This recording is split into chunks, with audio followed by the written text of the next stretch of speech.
Shalom, Shalom, puji nama Tuhan. Kita dapat kembali berkumpul bersama di tempat ini untuk memuji dan memuliakan nama Tuhan. Sebelum kita memasuki ibadah kita pada pagi hari ini, mari kita siapkan hati kita terlebih dahulu. Kita bersaat teduh, mempersiapkan diri untuk memasuki hadirat-Nya.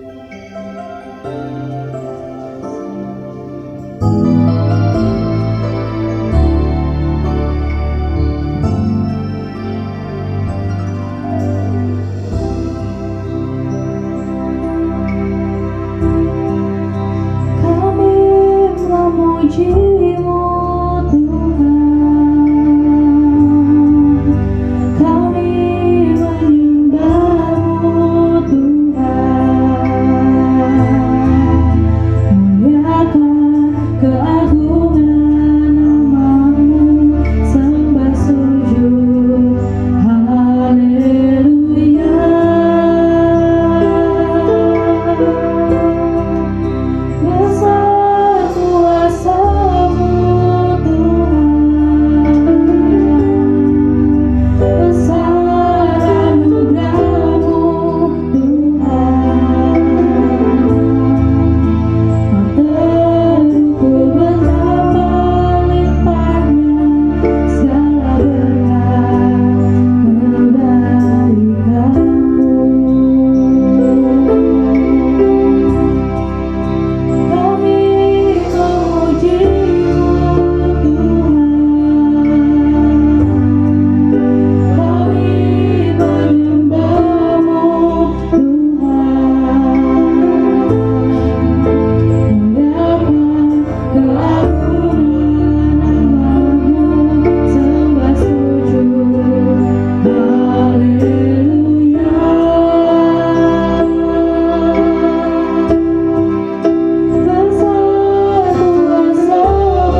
agar dapat berkenan di hadapan-Mu Tuhan. Terima kasih Tuhan, dalam nama Tuhan Yesus. Haleluya. Amin. Amin. Sekali lagi shalom. Shalom. Mari kita beri salam kepada satu sama yang lain. Kita sapa walaupun dari jauh. Salam sehat saja. Kita katakan puji Tuhan Yesus baik. Mari kita semua puji Tuhan di dalam hadiratnya dengan takut akan Tuhan.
Mari kita kembali angkat pujian di badai topan dunia. Tuhanlah perlindunganmu.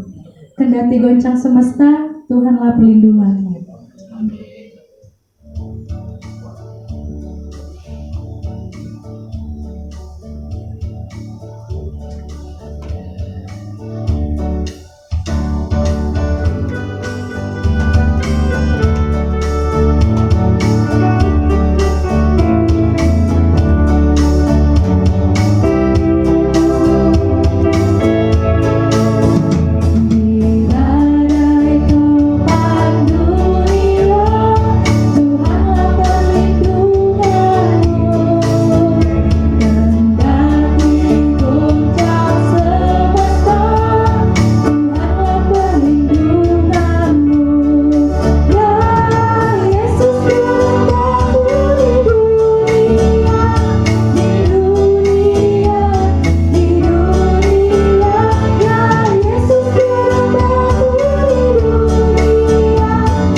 saatnya kita akan mendengarkan kebenaran firman Tuhan.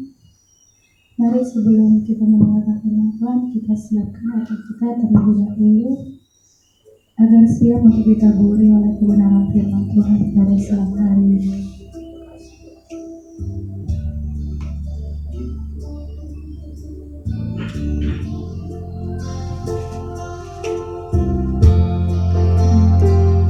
Bila selama ini Tuhan,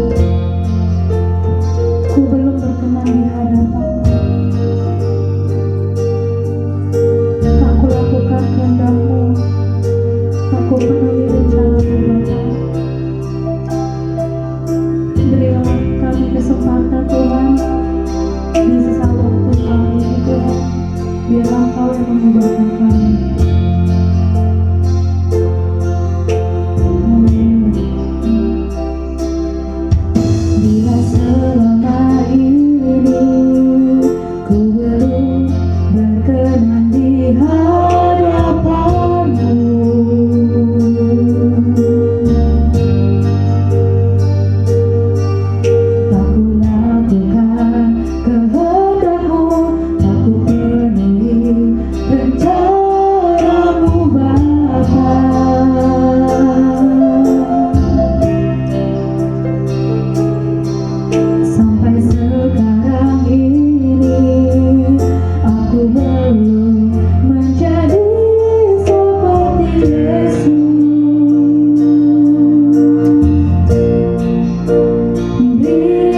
tujuan yang benar Tuhan. Supaya kami diperbarui, supaya kami diubahkan Tuhan. Supaya kami sempurna seperti Bapa di surga. Supaya kami diubahkan menjadi serupa dengan Tuhan Yesus Kristus, Putra-Mu yang tunggal ya Tuhan. Bagi manusia sungguh ini perkara yang sulit, bahkan mustahil Tuhan. Tetapi Engkau berkata bahwa apa yang mustahil bagi manusia tidak mustahil bagi Engkau ya Tuhan. Hari ini Tuhan, kami ingin duduk dengan baik, mendengarkan kebenaran firman-Mu. Kiranya Roh Kudus bekerja bagi kami, mengurapi setiap kami, baik hamba-Mu yang memberitakan firman dan kami yang mendengarkan, sehingga kami semuanya diberkati oleh Tuhan. Tidak ada satu orang pun yang pulang dengan sia-sia, tapi kami boleh diberkati oleh Tuhan. Berbicaralah Tuhan, sebab kami sudah siap untuk mendengarkan firman-Mu. Di dalam nama Tuhan Yesus Kristus, kami sambut firman-Mu dengan ucapan syukur dan terima kasih. Yang siap diberkati oleh Tuhan, katakan bersama-sama. Amin. Silakan duduk Bapak Ibu Saudara sekalian. Puji nama Tuhan. Puji nama Tuhan. Saudara, biarlah kesempatan yang penting ini saudara, kita sungguh-sungguh mau pakai untuk kita belajar kebenaran firman Tuhan. Kita ingin mendengarkan firman Tuhan dengan sungguh-sungguh. Nah saudara yang dikasihi oleh Tuhan, kiranya waktu ini kita manfaatkan dengan sebaiknya untuk mendengarkan firman Tuhan. Amin. Amin saudara. Nah Bapak Ibu Saudara sekalian, ingatlah selalu akan hal ini saudara, bahwa di dalam kekekalan ada dua tempat yang maha dahsyat yang sedang menanti kita. Ada dua tempat yang maha dahsyat yang sedang menantikan kita. Pertama adalah sorga yang penuh dengan kemuliaannya, yang penuh dengan keindahannya, karena Tuhan bertahta di sana. Sedemikian gemerlap, sedemikian indah saudara. Dan tempat itu luar biasa saudara. Maka saudara, tidak ada tempat yang dapat dibandingkan dengan tempat tersebut. Sorga, tempat yang penuh dengan kemuliaan. Itu tempat yang pertama saudara. Tempat yang kedua adalah neraka, api kekal, di mana orang-orang yang ada di sana dibuang dari hadirat Tuhan selama-lamanya, hidup dalam penderitaan yang teramat sangat. Ini dua tempat ini saudara, ini sedang menantikan kita di dalam kekekalan. Sorga yang penuh dengan kemuliaan dan neraka yang penuh dengan penderitaan yang luar biasa. Kalau di sorga, Bapak Ibu Saudara sekalian, kalau seseorang sudah sampai di sorga, maka semua penderitaan yang pernah dialami di dunia ini, segala sakit penyakit, segala masalah, segala kesusahan yang paling besar seperti apapun juga, maka ketika dia tiba di sorga, di rumah Bapa, maka segala kesulitan, segala kesusahan hidup yang pernah dialami itu langsung lenyap saat itu juga saudara.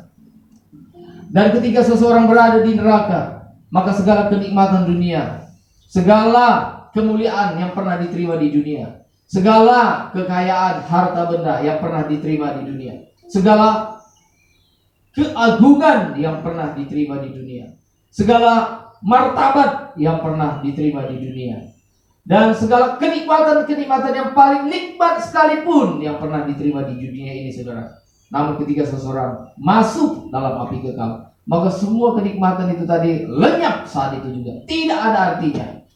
Menjadi tidak ada artinya. Saudara, renungkanlah hal ini. Dan kedua tempat ini sedang menanti kita. Ini bukan khayalan, ini bukan cerita, tapi ini adalah kepastian. Karena kitab suci sendiri yang mengatakannya. Karena itu saudaraku, Bapak Ibu Saudara sekalian, saya hari-hari ini semakin merenungkan betapa seriusnya hidup ini. Betapa seriusnya hidup ini. Kita diberi kesempatan hidup hanya satu kali. Saudara, satu kali nggak berulang. Ini perhatikan saudara. Hidup kita hanya satu kali dan tidak pernah berulang. Kalau seandainya ada kesempatan kedua, second chance, kita gagal nggak apa-apa. Kita salah melangkah nggak apa-apa. Karena masih ada kesempatan yang kedua. Tetapi saudara, Alkitab mengatakan bahwa manusia diberi kesempatan hidup satu kali. Dalam Ibrani pasal 9 saudara dikatakan bahwa Manusia ditetapkan mati satu kali. Saudara, kita punya kesempatan hidup satu kali. Itu yang pertama, yang membuat hidup kita sedemikian serius. Yang kedua, kesempatan kita yang satu kali ini, kesempatan kita hidup satu kali di bumi ini, ternyata amat singkat. Sangat singkat. Berapa sih umur manusia? Kita mencatat 70-80 tahun. Andai kata pun kita mencapai umur 100 tahun, karena kita menjaga kesehatan dengan baik 100 tahun, maka 100 tahun itu dibanding dengan kekekalan itu tidak ada artinya. Andai kata Bapak Ibu Saudara dikasih waktu perpanjangan waktu 120 tahun. 120 tahun itu pun bukanlah waktu yang lama. Andai kata kita diberi waktu 200 tahun. 200 tahun dibanding dengan kekekalan, maka 200 tahun itu menjadi tidak ada artinya. 300 tahun, 500 tahun, andai kata 1000 tahun pun kita hidup dibanding dengan kekekalan, maka 1000 tahun itu tidak ada artinya. Nah saudara, dan fakta empiris menunjukkan bahwa manusia hidup sekarang ini rata-rata 70-80 tahun, kalau kuat mungkin 90 tahun. Dan saudara, banyak orang yang masih sangat muda, mereka sudah harus mengakhiri hidup mereka.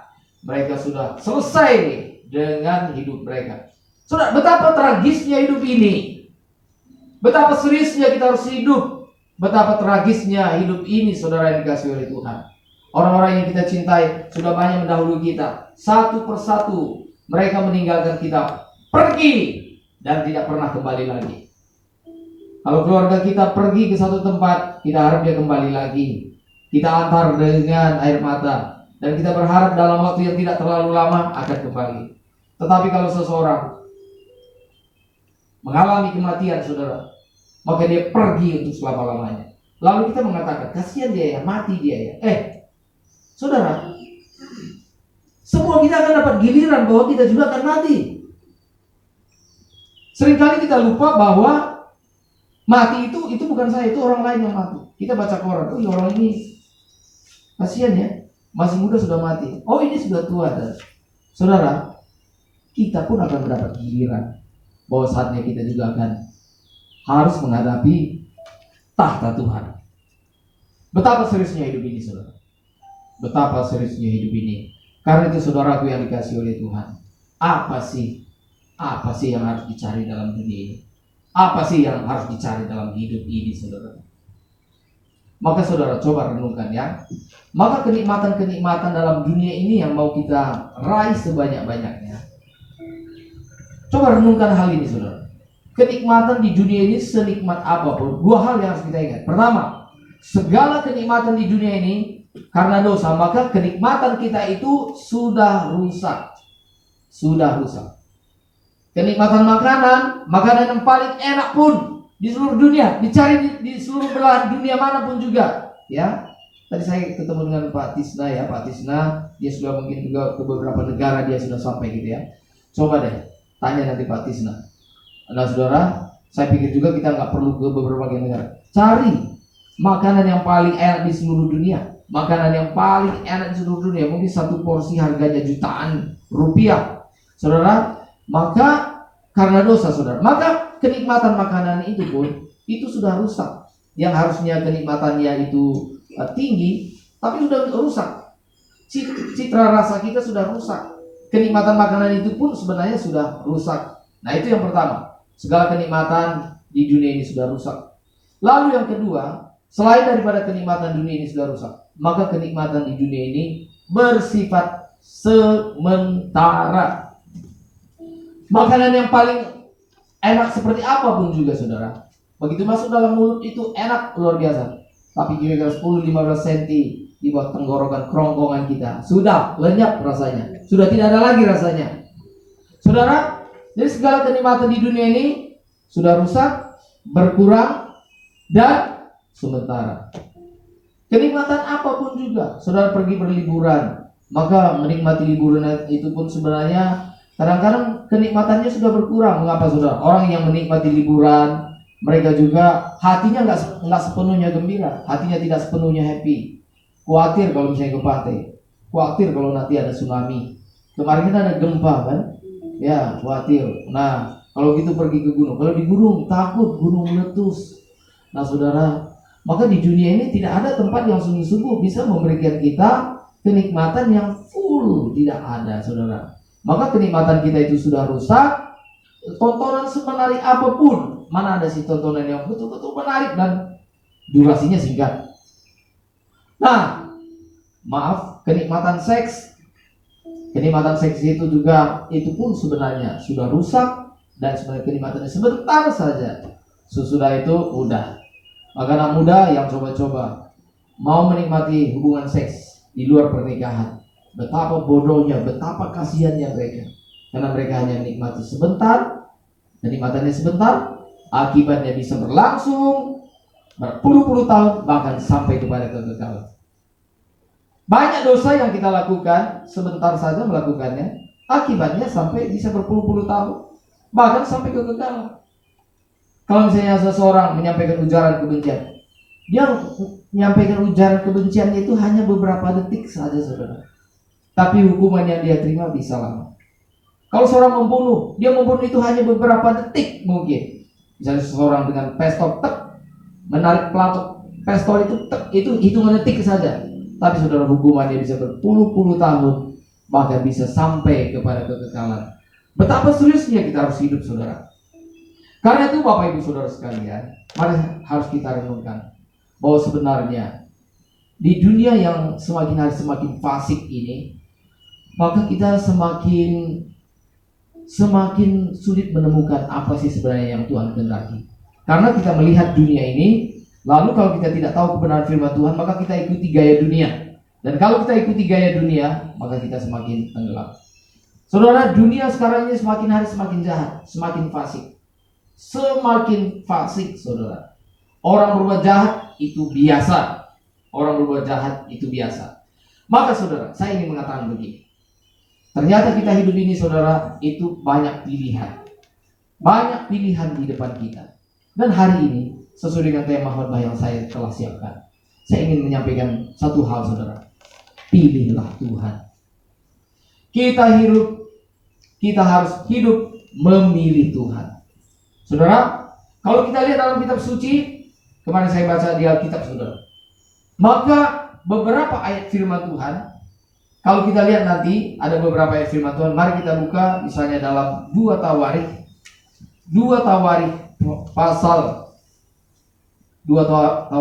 pasal yang ke-11. Kita akan baca beberapa ayat firman Tuhan ini. Kita akan belajar prinsip-prinsip daripada kitab suci ini. 2 Tawarikh pasal yang ke-11. Ya, kita baca ayat 13. Ayat 13 dan ayat yang ke-16. 2 ayat saja yang kita baca. 2 Tawarikh pasal yang ke-11 ayat 13 dan yang ke-16. Saya minta ayat yang 13 dibaca oleh pria dan ayat yang ke-16 dibaca oleh wanita. 2 Tawarikh pasal 11 ayat yang ke-13. Yang sudah menemukan katakan amin. Amin. Ya. Mari kita baca di ayat 13 kaum pria. 1, 2, 3. Para imam dan orang Lewi di seluruh Israel datang menggabungkan diri dengan dia dari daerah-daerah kediaman mereka. Kemudian ayat 16, silakan kaum wanita. 1, 2, 3. Dari segenap suku Israel orang datang ke Yerusalem mengikuti orang-orang Lewi itu, yakni orang yang telah membulatkan hatinya untuk mencari Tuhan Allah Israel, dan mereka datang untuk mempersembahkan korban kepada Tuhan Allah nenek moyang mereka. Amin. Saudaraku yang dikasihi oleh Tuhan, ini latar belakang daripada kisah ini adalah, ini terjadi dalam pemerintahan Raja Yehuda, yaitu Raja Rehabeam. Siapa itu Rehabeam? Rehabeam adalah putra Raja Salomo. Di zaman Raja Daud, itu adalah puncak kemasyhuran daripada kerajaan Yehuda. Dan sebenarnya setelah Daud, maka raja yang paling kaya itu bernama Salomo. Tetapi Salomo, dia tidak hidup berkenan di hadapan Tuhan. Dan kita tahu semua ini, ya, dia hidup dalam dosa, menyembah berhala-berhala. Dia punya istri yang sangat banyak, gundik yang sangat banyak, dan istri-istrinya ini tadilah yang mencondongkan hatinya kepada Allah lain. Dan dia meninggalkan Tuhan Allah. Nah saudara, maka dosa daripada Salomo ini tadi itu mendapat teguran keras daripada Tuhan. Allah menghukum Salomo. Allah berkata kepada Salomo, aku akan mengoyakkan, aku akan memecahkan kerajaanmu. Ya, maka Israel akan terpecah menjadi dua. Kemudian saudara, hal ini terjadi bukan zaman Raja Salomo hidup, tetapi zaman Raja Rehabeam anaknya saudara. Maka di zaman Raja Rehabeam itu saudara, terjadi perpecahan di kerajaan Israel.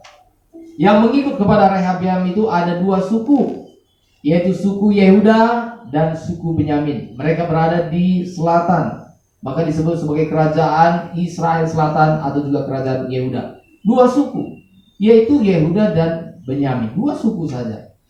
Lalu saudara, yang 10 suku lagi mereka memisahkan diri di bawah pemerintahan yang bukan keturunan Raja Daud. Namanya Raja Yerobeam bin Nebat. Nah, mereka ibu kotanya di Samaria. Jadi sejak saat itu saudara, utara dan selatan itu menjadi terpisah.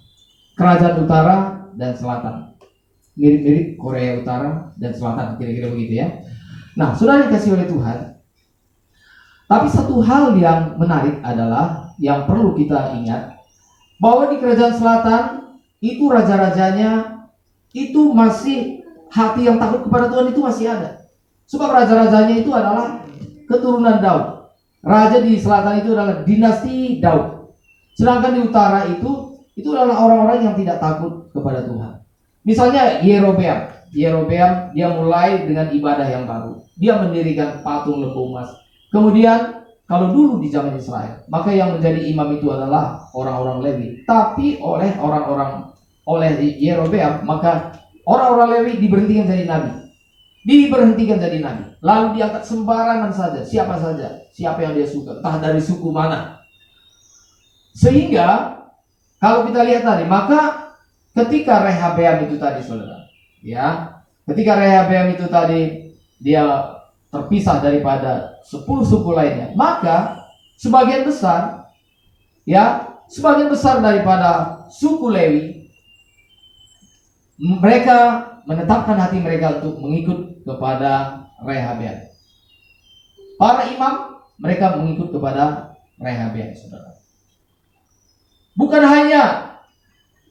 hanya imam dan Lewi, tetapi juga kalau kita baca tadi di ayat 16, maka dari segenap suku Israel, dari suku-suku yang lain saudara, sebagian di antara mereka itu ada yang memisahkan diri daripada utara. Mereka pergi ke selatan, karena mereka tahu bahwa di selatan itu ibadahnya masih benar. Mereka masih beribadah kepada Tuhan. Dan segenap suku Israel itu tadi, yang dari 10 suku itu tadi, mereka meninggalkan kerajaan utara dan mereka pergi ke kerajaan selatan. Maka dikatakan di sana, mereka membulatkan hatinya untuk mencari Tuhan Allah. Waduh, saudara, saya sangat terkesan. Saya sangat diberkati dengan ayat ini, saudara. Mereka datang ke selatan itu, saudara. Mereka bukan karena tidak cocok di sana, bukan karena di sana tidak cocok, tetapi mereka tahu kebenaran. Sebab di selatan di Yehuda, di situ Allah dipuji dan dimuliakan. Maka mereka, orang-orang Israel ini tadi saudara, di luar daripada suku Yehuda dan Benyamin ini tadi, mereka datang ke selatan. Mereka datang membulatkan hati mereka, membulatkan tekad mereka. Mereka pergi ke selatan. Ini bukan tanpa resiko. Sebab nanti saudara, kalau saudara baca dalam Tawarik, maka orang-orang yang meninggalkan kerajaan utara, ketika mereka sampai di selatan, mereka menjadi orang-orang asing di sana. Tapi nggak apa-apa. Sekalipun sebagai orang asing, tidak apa-apa. Tetapi yang jelas harus menyembah kepada Tuhan. Bukankah juga kadang-kadang di negara kita juga, kadang-kadang minoritas itu dianggap sebagai orang asing? Nggak apa-apa. Kita kan orang Indonesia, sekalipun kadang-kadang dianggap sebagai orang asing. Enggak apa-apa, yang penting kita beribadah kepada Allah yang benar. Amin. Nah, saudara yang dikasihi oleh Tuhan, maka itu yang terjadi. Maka betapa pentingnya membulatkan hati untuk mencari Tuhan. Kalau saudara baca dalam 2 Tawarikh pasal 12 ayat 14, maka di sana dikatakan satu ayat, yaitu Rehabeam berbuat yang jahat. Loh, mengapa berbuat jahat? Lalu diteruskan dengan ayat berikutnya, karena ia tidak tekun mencari Tuhan. Nah, saudara dikasihi oleh Tuhan, maka kesimpulannya adalah orang yang tidak tekun mencari Tuhan akan berbuat jahat. Nah, mungkin saudara mengatakan, aduh Pak Iman, saya tidak membunuh, saya tidak mencuri. Tapi kalau saudara tidak mencari Tuhan, maka kita sebenarnya sedang menuju kepada kejahatan. Rehabeam dari semula dia masih berbakti kepada Tuhan, tetapi kemudian dia jatuh dalam dosa. Mengapa dia jatuh dalam dosa? Itu dikatakan dalam Tawarikh pasal 12 ayat 14. Dia berbuat jahat karena dia tidak mencari Tuhan. Saudara, hati-hati dalam hidup ini. Kalau kita tidak serius dengan Tuhan, kita pasti menjadi orang jahat. Dan saudara mengatakan, waduh, saya tidak ikut-ikutan yang jahat. Tapi kalau kita tidak mencari Tuhan dengan sungguh-sungguh, kita menjadi orang yang jahat. Kita menjadi orang yang jahat di hadapan Tuhan. Karena itu saudara, sebelum saya lanjutkan, saya ingin menyampaikan, carilah Tuhan dengan segenap hati. Amin. Dalam dunia yang sementara ini, dalam hidup kita yang singkat ini, apa yang kita cari dengan sungguh-sungguh? Apa yang kita kerjakan? Saudara, ada satu nyanyian sekolah minggu, sederhana tapi mendalam sekali. Lagunya, apa yang dicari orang uang, apa yang dicari orang uang, apa yang dicari orang pagi, siang, petang, malam, uang, uang, uang, bukan Tuhan Yesus. Biasanya manusia kalau berurusan dengan uang semangat ya.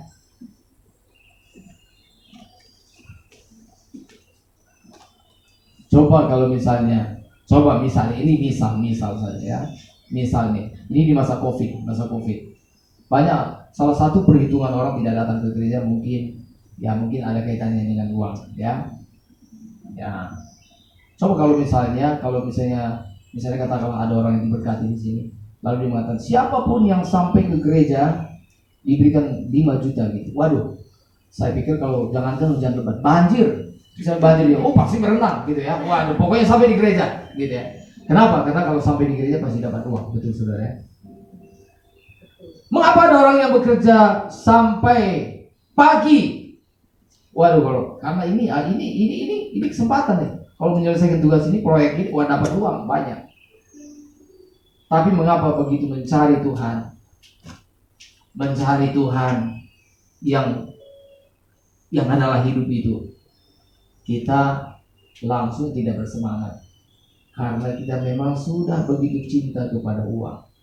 Maka betul sekali tadi yang dikatakan oleh dalam sekolah minggu. Yuk kita nyanyi. Apa yang dicari orang uang? Yuk. Apa yang dicari orang uang? Apa yang dicari orang pagi, siang, petang, malam? Uang, bukan Tuhan Yesus. Sekarang kita balik. Siapa yang dicari Tuhan ya? Siapa yang dicari Tuhan? Saya. Yuk. Siapa yang dicari Tuhan? Saya. Siapa yang dicari Tuhan pagi, siang, petang, malam? Siapa? Saya orang yang berdosa.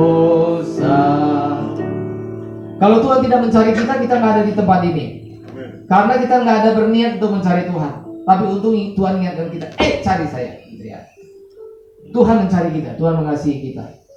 Saudara, mengapa kita harus mencari Tuhan dengan sebulat hati kita? Sebab Tuhan pun mencintai kita dengan sebulat-bulat hatinya.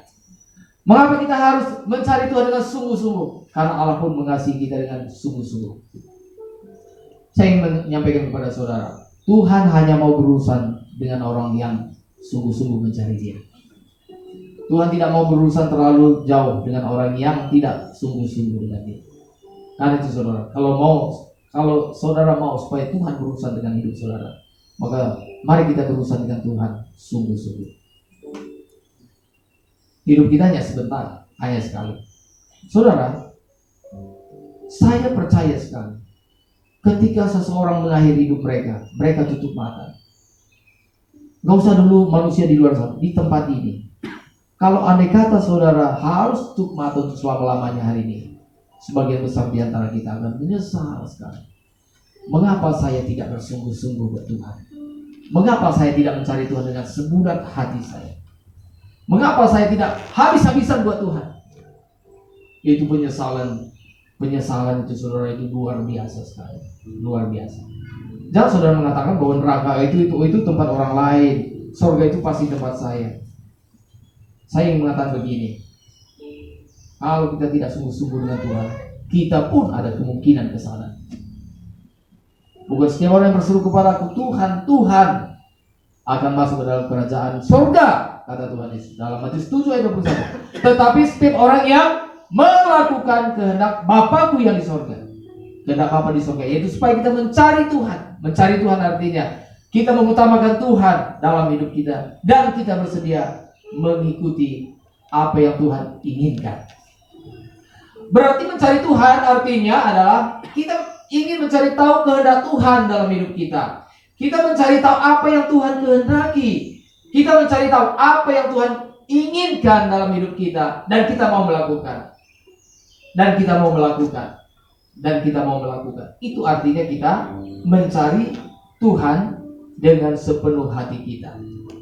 Saudara dikasih oleh Tuhan, Raja Asa itu adalah putra daripada Raja Abia. Jadi Salomo, kemudian nama putra Salomo itu Rehabeam, lalu anak Rehabeam itu namanya Abia, lalu Abia anaknya yang selanjutnya menjadi raja adalah Raja Asa.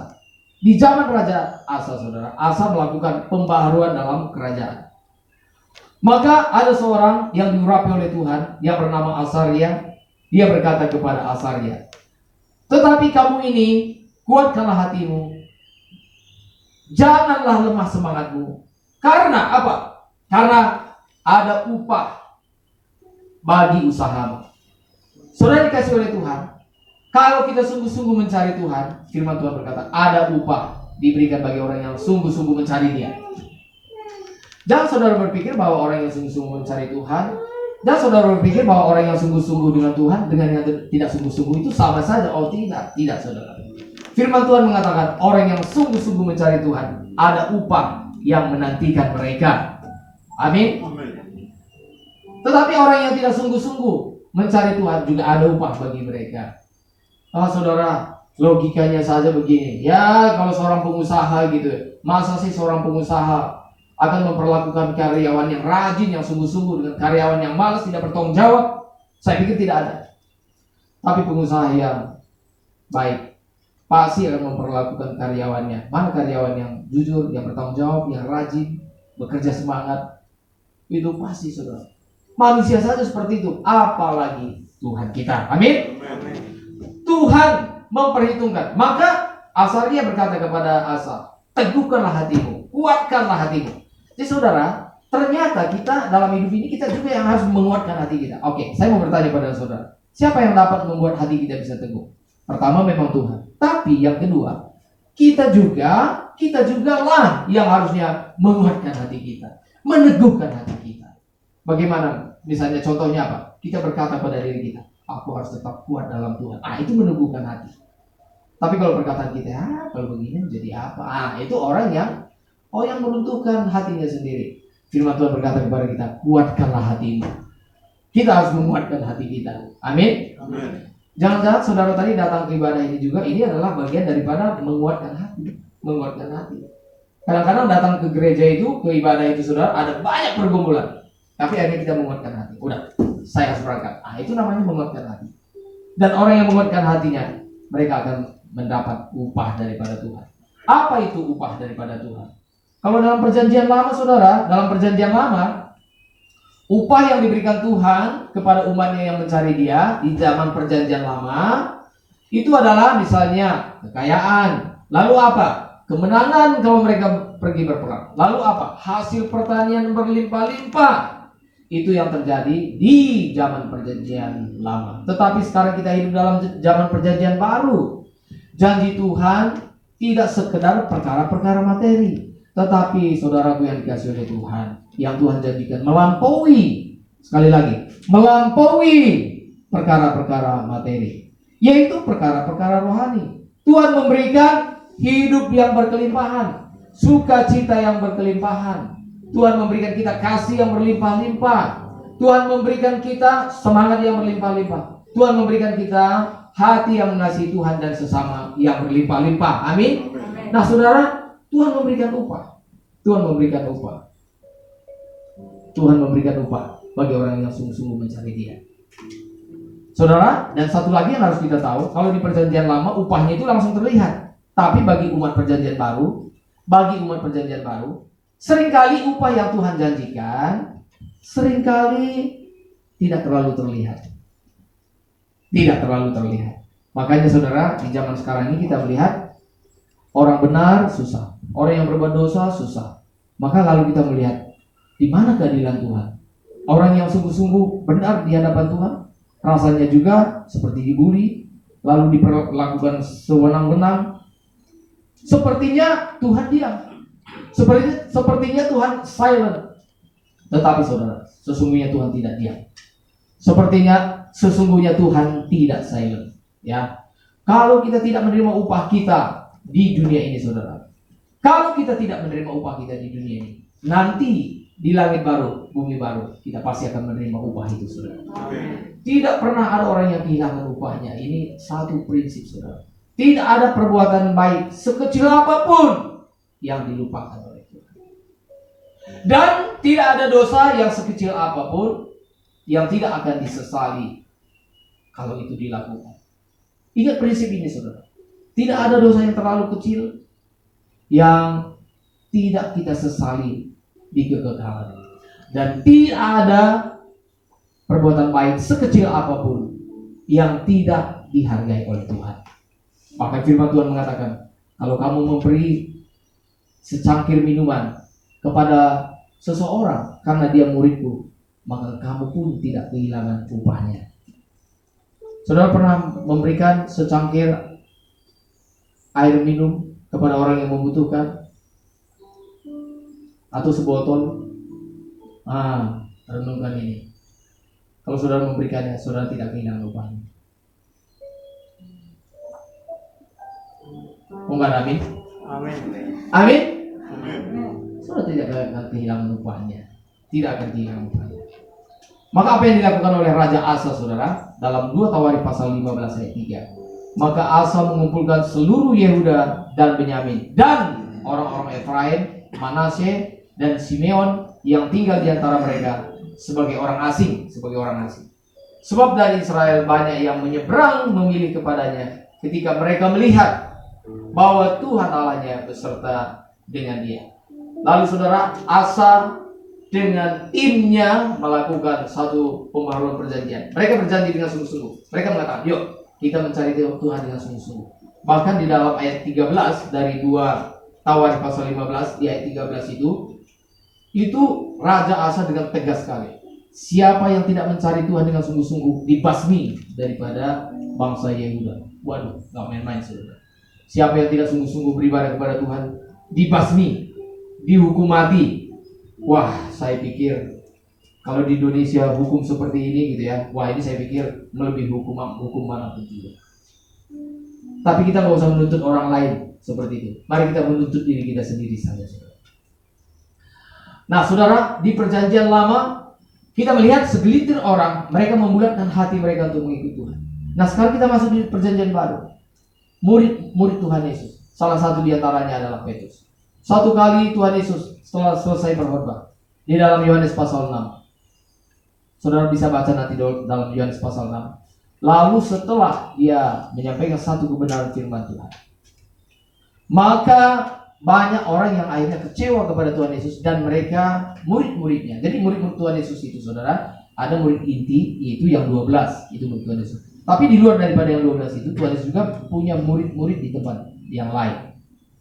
Dan setelah mendengar perkataan Tuhan Yesus yang sedemikian keras di dalam Yohanes pasal 6, maka banyak orang yang mengundurkan diri. Mereka tidak mau lagi menjadi murid Tuhan Yesus, mengundurkan diri. Sekarang ini juga kita melihat ada orang yang kecewa, mengundurkan diri, gitu ya, mengundurkan diri. Lalu setelah semua mengundurkan diri, lalu Tuhan Yesus bertanya kepada Simon Petrus. Dia bilang, "Bon, kamu nggak mengundurkan diri juga?" Itu. Maka Simon dia berdiam dan dia berkata kepada Tuhan, "Tuhan, kepada siapa kami pergi? Kemana lagi kami pergi? Sebab perkataanmu itu adalah perkataan yang hidup. Dan kami percaya dan kami tahu sekarang bahwa Engkau adalah yang kudus dari Allah." Nah, saudaraku yang dikasihi oleh Tuhan, Petrus luar biasa. Sekalipun murid-murid yang lain banyak meninggalkan Tuhan Yesus, tapi dia tetap pada prinsipnya. Sekalipun yang lain meninggalkan Yesus, dia mengatakan, "Saya tetap ikut Tuhan Yesus karena aku tahu kepada siapa aku percaya." Saudara, sekarang kalau kita melihat, sekarang begini, kalau hidup keagamaan kita berdasarkan mayoritas, kita sebenarnya nggak perlu jadi Kristen, karena Kristen Indonesia minoritas sekali. Tapi mengapa kita tetap jadi Kristen? Kita kan bukan mayoritas, kita minoritas, sedikit. Maka seringkali juga karena minoritas, seringkali juga diperlakukan ya semena-mena. Nah, kalau misalnya iman kita berdasarkan minor dan mayor, maka sebenarnya kita sudah tidak perlu jadi Kristen, karena Kristen itu sedikit sekali. Tetapi mengapa kita tetap bersedia mengikut Tuhan sekalipun jumlahnya sedikit? Sebab saudara, sekarang yang kita lihat ini, kita melihat Tuhan dengan mata iman. Sekalipun yang ikut beribadah itu sedikit, tetapi saudara, tahukah saudara bahwa jumlah anak-anak Tuhan yang sudah mendahului kita, yang sebagian sudah tiba bersama-sama dengan Tuhan dalam kemuliaannya, itu jumlahnya besar sekali.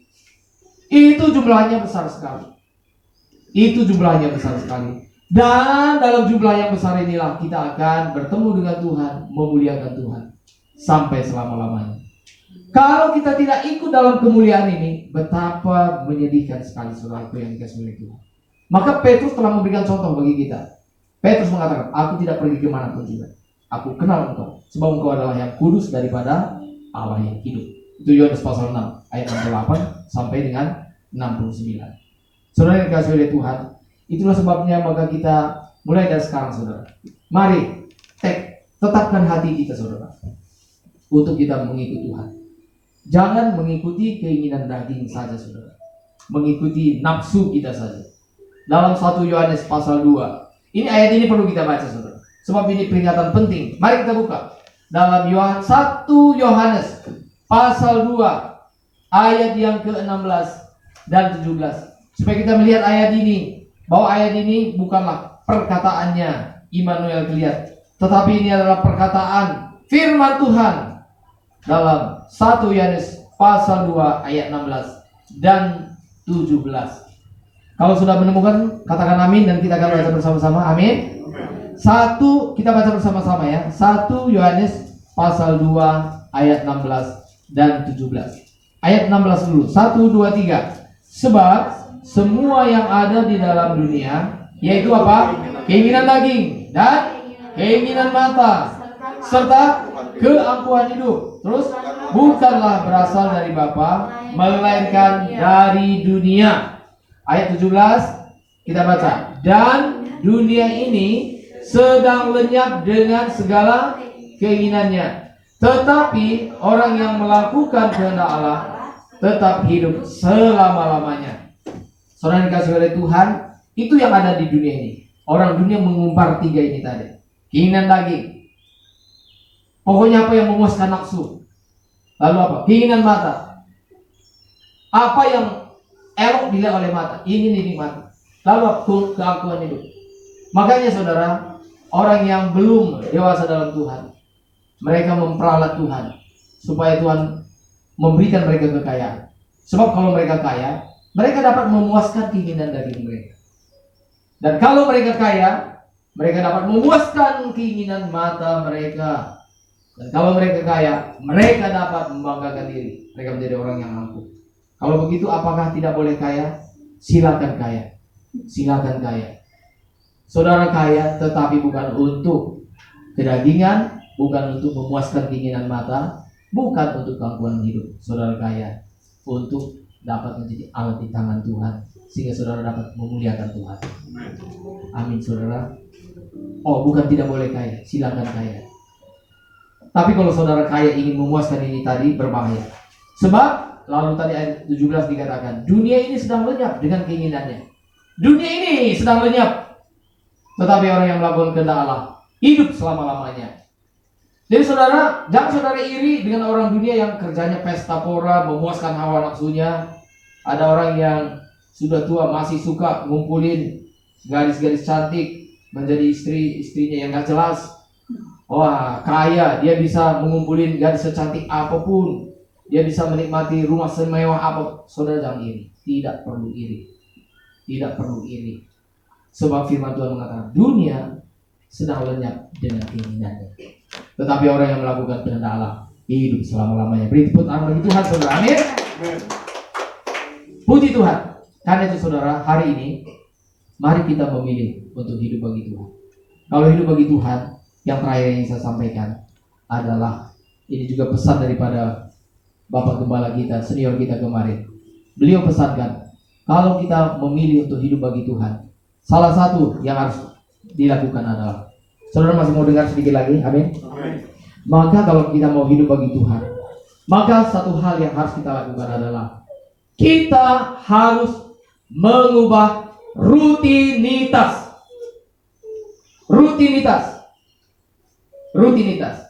Kalau seseorang mau berubah kepada Tuhan, misalnya begini, Tuhan saya mau diubahkan, Tuhan saya mau berubah, hidup saya berubah, tapi melakukan kegiatan yang sama, dia tidak berubah.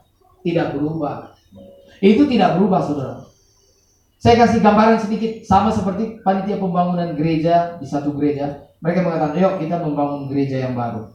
Lalu setelah mereka sepakat, lalu panitianya berkata, kita membangun gereja, tetapi pertama kita bangun gereja, kita pakai model gereja yang lama. Itu yang pertama. Setelah memakai model gereja yang lama, lalu dia mengatakan, kita memakai bahan-bahan yang lama. Lalu kita juga menggunakan ukuran yang sama dengan gereja yang lama. Dengan kata lain, yuk kita tetap menggunakan gereja yang lama. Artinya tidak berubah. Saudara yang dikasihi oleh Tuhan, kalau kita mau berubah, pasti ada sesuatu rutinitas kita yang harus kita rubah. Contoh, kalau misalnya selama ini bangun kita jam 7-8, bangun jam 4:30. Amin. Nah, ini aminnya sedikit. Kalau selama ini kita bangun siang, kita bangun pagi. Amin. Bangun pagi. Kalau selama ini misalnya sesudah pagi, misalnya kerja kita hanya cari kopi, ya ngomen, pagi-pagi kita menyiapkan diri kita misalnya baca Alkitab. Jadi ada sesuatu yang berubah. Ada sesuatu yang berubah, saudara. Ya, sekalipun tidak seluruhnya, tapi ada yang kita ubah dalam hidup kita. Itu namanya kita sedang berubah hidup kita, Bapak Ibu Saudara sekalian. Kalau hidup kita mau berubah, kita juga mengerjakan hal-hal yang berubah. Kita mengubah rutinitas kita, saudara. Rutinitas kita. Dan yang terakhir yang saya sampaikan, maka saudara, kalau kita serius dengan Tuhan, Tuhan pasti serius dengan kita. Tuhan pasti memberkati kita, saudara. Maka tidak ada yang lebih utama dalam hidup ini selain daripada menyukakan hatinya Tuhan.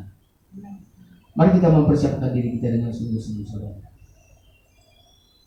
Apalagi usia kita sudah di atas 60 tahun, kita lebih mempersiapkan diri berjumpa dengan Tuhan. Bagaimana dengan yang di bawah 60 tahun? Kita pun lebih serius lagi daripada hari-hari yang lalu. Anak-anak muda, seriuslah berurusan dengan Tuhan. Seriuslah berurusan dengan Tuhan. Amin, anak-anak muda. Ya, semua kita serius berurusan dengan Tuhan. Kiranya Tuhan memberkati kita. Amin. Mari kita menyanyikan satu nyanyian yang berkata, "Aku perlu Tuhan." Saya minta supaya ini bisa membantu ya. Haleluya. Mari kita menjadikan ini sebagai doa kita kepada Tuhan. Kita katakan dengan sungguh-sungguh, kita mengatakan, "Ku memerlukan Tuhan." Biar kita menjadikan bahwa keperluan kita yang sesungguhnya adalah Allah sendiri, Tuhan sendiri. Boleh tampilkan ininya, seksinya ya. Ini kan yang tadi Tuhan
Haleluya.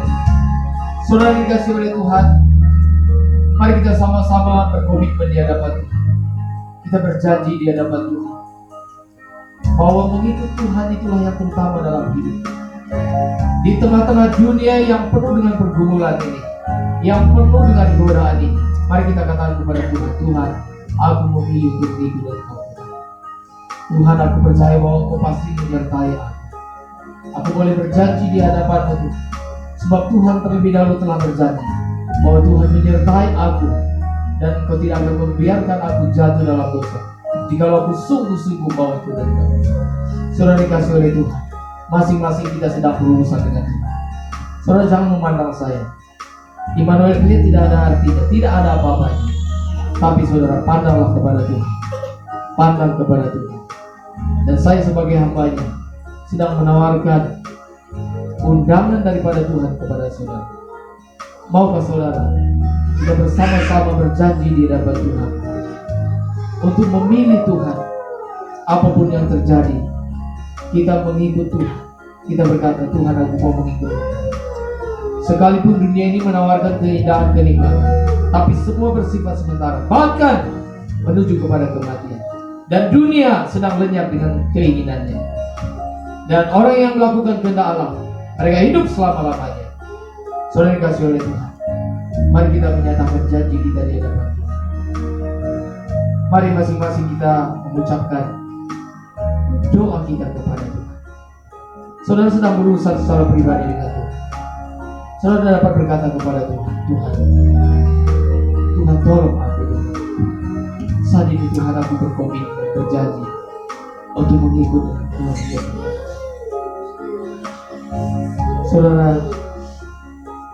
Saudara jangan takut gagal.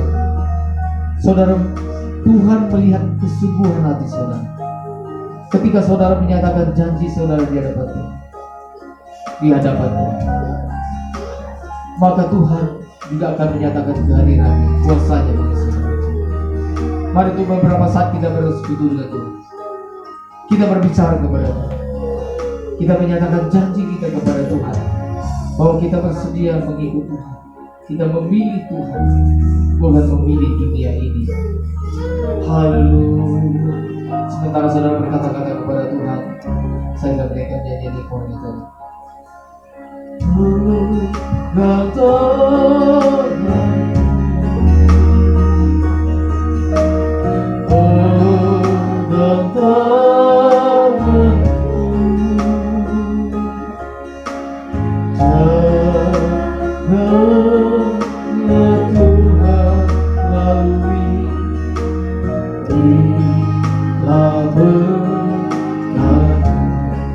Silakan duduk Bapak Ibu Saudara sekalian. Silakan terus berbicara kepada Tuhan, berkata-kata kepada Tuhan.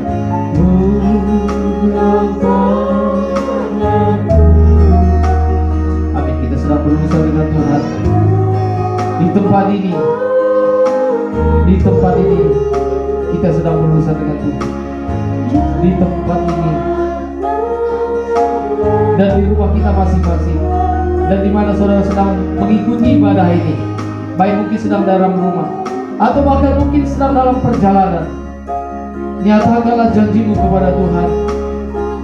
Amin.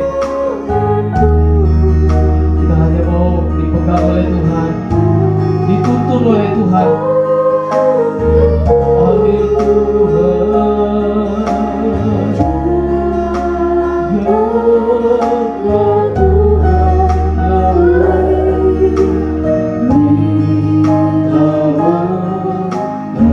Sekali lagi kita nyanyikan refrennya saja.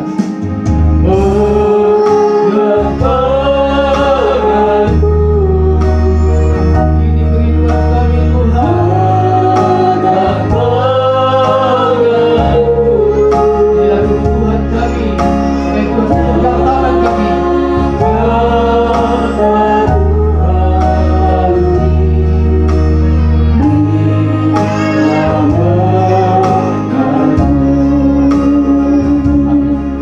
Terima kasih Tuhan, kami percaya Tuhan memberkati kami. Dalam nama Yesus kami berdoa. Haleluya. Bapak Ibu Saudara sekalian, arahkanlah hatimu kepada Tuhan. Angkatlah kedua tanganmu di hadapannya dan terimalah berkat daripada Tuhan. Tuhan memberkati engkau dan melindungi engkau.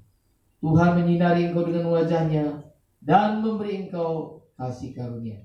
Tuhan menghadapkan wajahnya kepadamu dan memberi engkau damai sejahtera.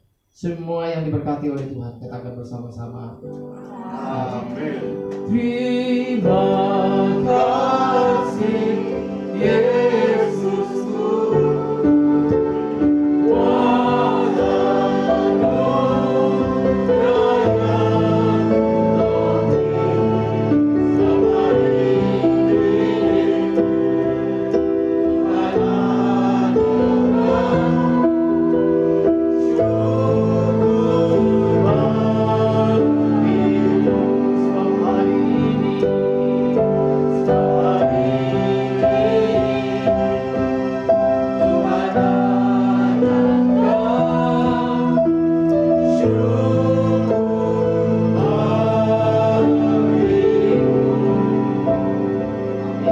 Silakan dulu Bapak Ibu Saudara sekalian untuk beberapa saat mari kita bersatu teduh di hadapan Tuhan. Setelah itu kita berikan salam sehat satu sama lain.